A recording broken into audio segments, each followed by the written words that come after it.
Hello everyone, it's me, Coffee Stitcher. It is Sunday. It is the first Sunday in February. How's everybody's week?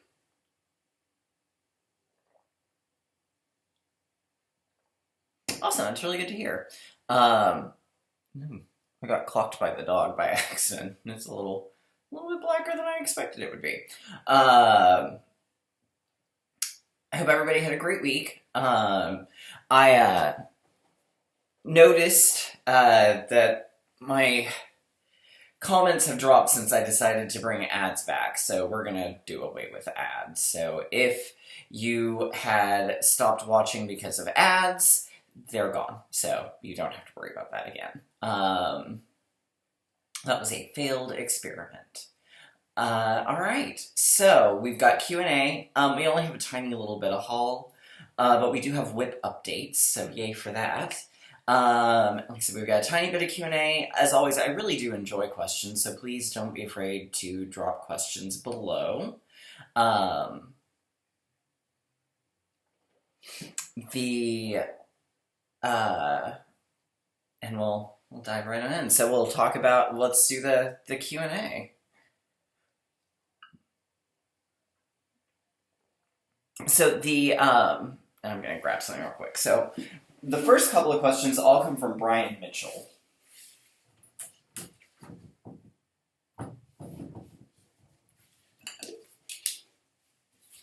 All right, so Brian's first question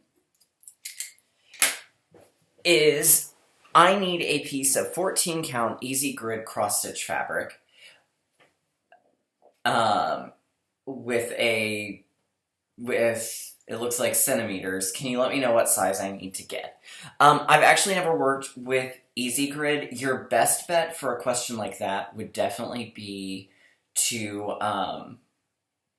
reach out to your LNS if you have one, or an online needle workshop like Fire Poppies. They definitely will be they'll be able to answer that question a little bit easier. I'm not entirely sure if you can get 14 count easy grid in the US either, or at least not easily. But again, I've never needed it, so I don't have a good answer for that one. However, your next ones I can answer. So, where did I purchase my Disney Princess planner? I got it at Joann's. It's part of the Happy Planner line. I have seen it at Michael's and a couple other places as well. So, it's not just strictly Joann's, and I believe you can also get it on her website. So, that I can answer. Where did I get the kit / project bag that I got? The project bag, might have kind of all come from various different places. The one I think you're referring to is the one that that I'm using for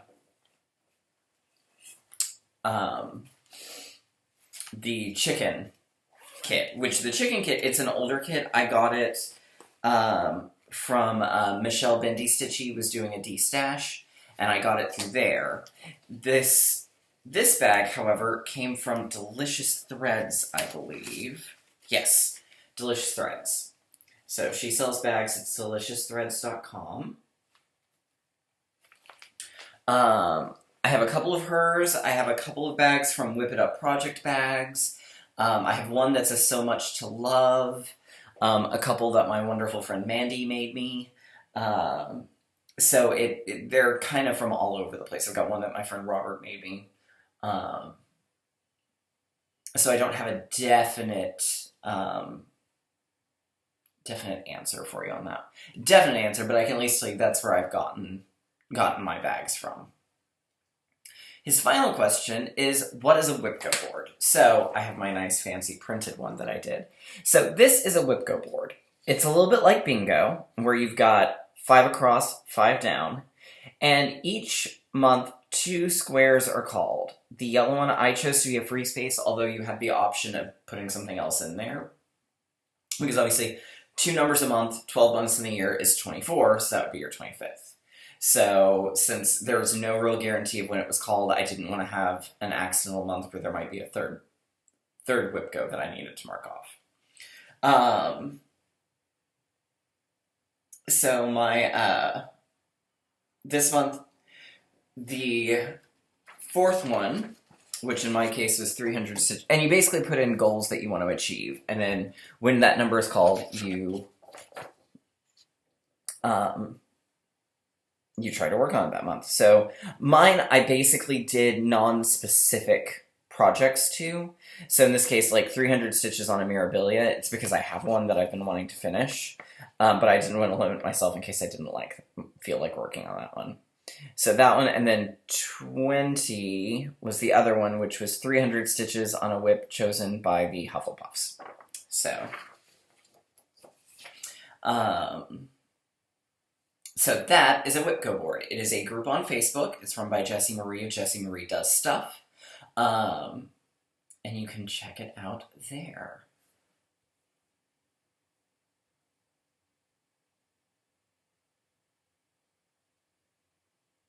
Chelsea Olish asks a really good question. She says, not sure how many whips you have, but I have 54 and was wondering, do you ever get overwhelmed with all your projects? And if so, what do you do when you feel this way?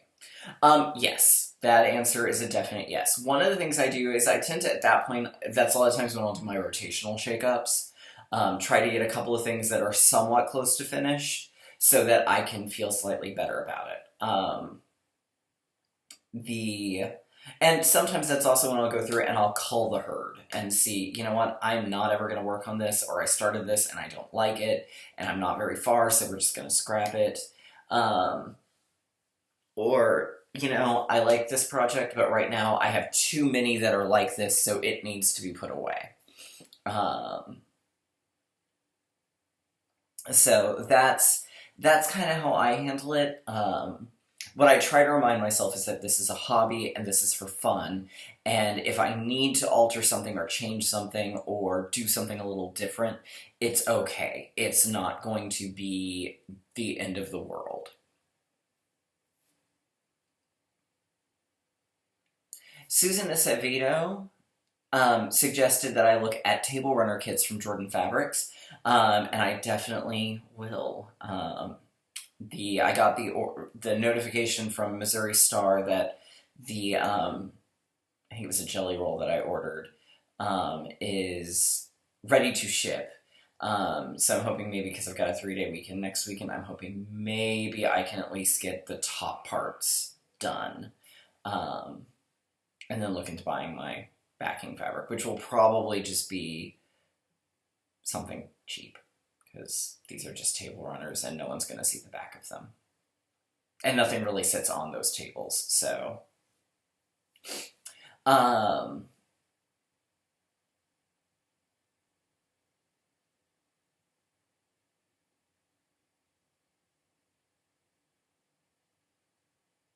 Let's see.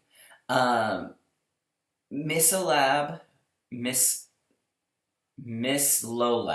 1212 says, I was wondering what exactly makes a pattern primitive. I can't seem to find an answer. That's because I don't actually think there is a definite answer. Primitive generally means that it's with a much more muted color palette. Think along the lines of like your standard Prairie Schoolers, a lot of the early Plum Street samplers. They've usually got more traditional motifs and designs to them. A lot of Quakers fall under that primitive category. They're meant to be, for lack of a better term, primitive. So it's not like your Mirabilis, obviously. Or even things like Frosted Pumpkin or Clouds Factory. They're much more traditional and much more, this is what someone who was learning how to do needlework would learn. So a lot of like reproduction samplers kind of can fall under that same heading. So there's not really a good answer out there. I see this come up from time to time, and like I said, there's not really one, doesn't seem to be a general consensus, other than usually your muted color palettes. So at least that's how I define them.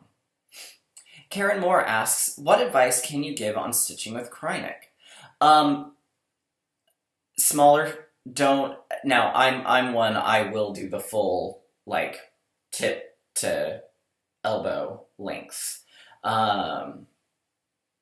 However, if you find that it's tangling on you, shorter links help. A wider-eyed needle will help because it'll kind of open the hole up on the fabric a little bit better.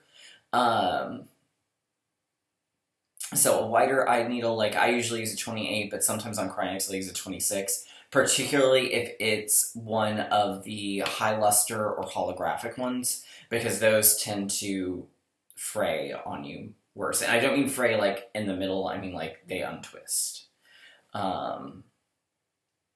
So that's my best suggestion I can give there. Some people like to use a thread conditioner. I really don't, because I feel like it dulls the metallic aspect down and makes it a little more matte, and what's the point in using it if you're gonna have it all matte?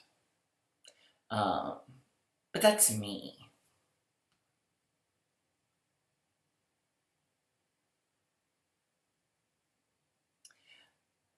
Elizabeth's singing. I believe the bag you're referring to is this one, because that's the one I think I showed last week that I got. This is from Whip It Up Project Bags, and she's on Instagram. She usually does, she's in Canada, she usually posts new bags on Mondays, maybe every other Monday, but Monday for sure is the day it posts. And it's sort of first come, first serve.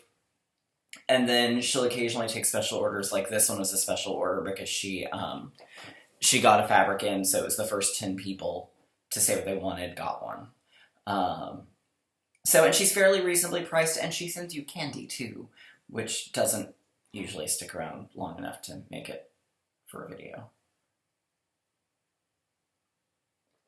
I like candy.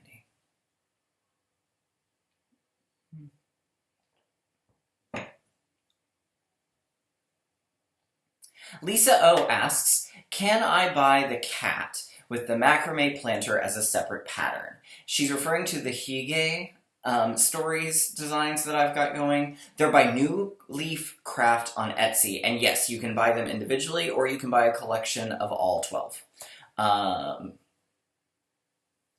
So, yes, you definitely can. That's actually probably what I'll work on next weekend, since we're going to have a longer weekend. And I can just work my way through it. But I really do enjoy those, and I'm looking forward to having them all finished and figuring out a fun way of displaying them. I haven't figured it out yet. Probably individual hoops, but we'll see. All right. So, my one little bit of haul is going to lead into next week's plans a little bit. So, and it's not actually really technically stitching haul, I got my bookmark for Sense and Sensibility, and it's laminated, so it's a little hard to so it's getting me some reflection. This is, obviously, it's in the style of an old library checkout card. And it has all the characters from the books and the theoretical dates that they checked it out. The first one being October 30 of 1811, which I believe is when the book was printed. Let's see.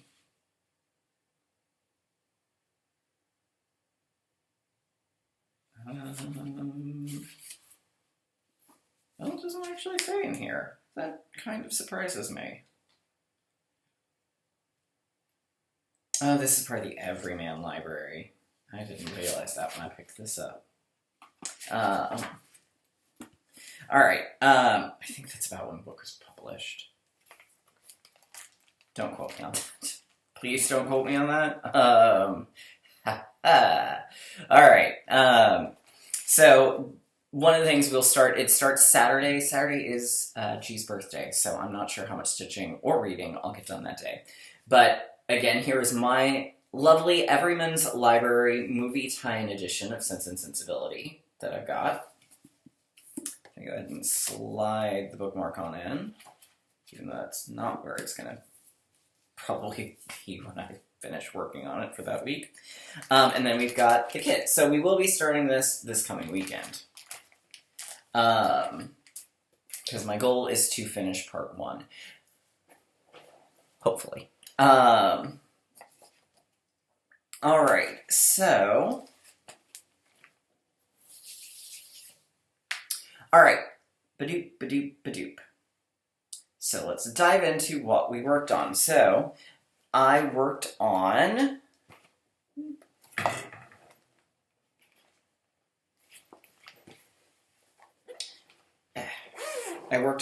quilts. This is my long dog sampler. Here is the full pattern piece, or pattern. So I'm working in this section here. And these are all done in Gentle Arts. This is on Tiramisu from Under the Sea Fabrics. My monthly goal, which I achieved, was to finish the 2 houses. So the houses have been finished. And I just love these wacky colors. They're so pretty and so random, and I just love them. So that's where I am at on this. So next month, I'm not quite sure what the goal will be, but we'll figure that out when we get there. All right, so then I pulled out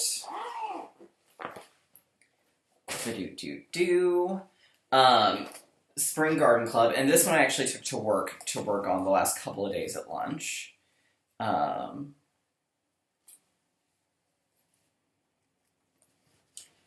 So the little bit that I got done on this little border band, and then there's another border band and some flowers. So that's what I'm working on. This is, and this is where you're gonna start seeing the Gentle Arts and the nice variegations and things. You'll see, you can see it a little in like the tree, obviously, but the rest of this is basically all going to be in that style. So, let's see, the full piece. Why am I not seeing it in my...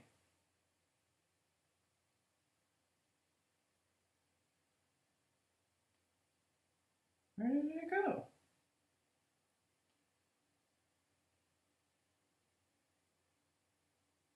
I don't know why that didn't cycle back up to the top like it should have. Dropbox is being weird. But here, for reference, is the full pattern itself. All right. So this one will probably go to work with me again this week. We haven't quite decided. We'll figure it out when I get there. All right. Then I did briefly start on... This is the one that the whip that the Hufflepuffs chose. And I did decide to go ahead and use the kit fabric, which may have been a mistake, but you know what? We're going to roll with it. So it's called A Beautiful Day. And the goal is 300 stitches, and I'm not sure quite how many I've got in so far, but I did at least get the A and the Y done. But I admittedly was trying to work on this on Thursday, and Wednesday night I slept really badly, so I was just really tired. So that's what I'm actually going to be working on today after the video. The goal is 300 stitches. Probably I'm just going to work on it all day, and we'll see where I am at the end of the day. But I'll definitely get past 300, I'm sure. All right, so the next thing I worked on was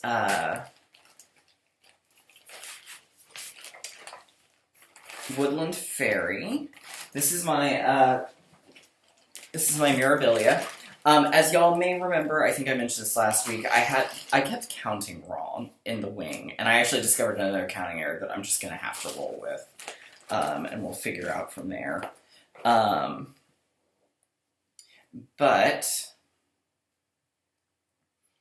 So the goal was 300. I got a little beyond 300. I worked on this Friday night and then all day yesterday. So when I started, all of the metallic lilac, so on the this side over here. And then the pink from here up is what I did. So well past the 300, so sparkly. This is on Enchanted Forest from Under the Sea Fabrics. So that's where it is. I'm really a little nervous that I'm not going to have enough space. Obviously the bottom has just enough, so we're hoping the top does too.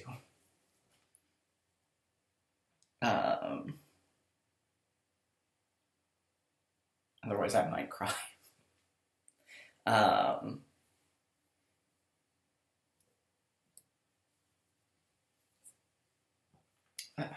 right. But this will actually, I think, end up staying out. Since I've now gotten past my counting error, I enjoy working on it again. Funny how that happens, isn't it? All right, and then I did finally get my fabric figured out for Stronger Together. This is a stitch along through the Fat Quarter Shop. The proceeds for the DMC and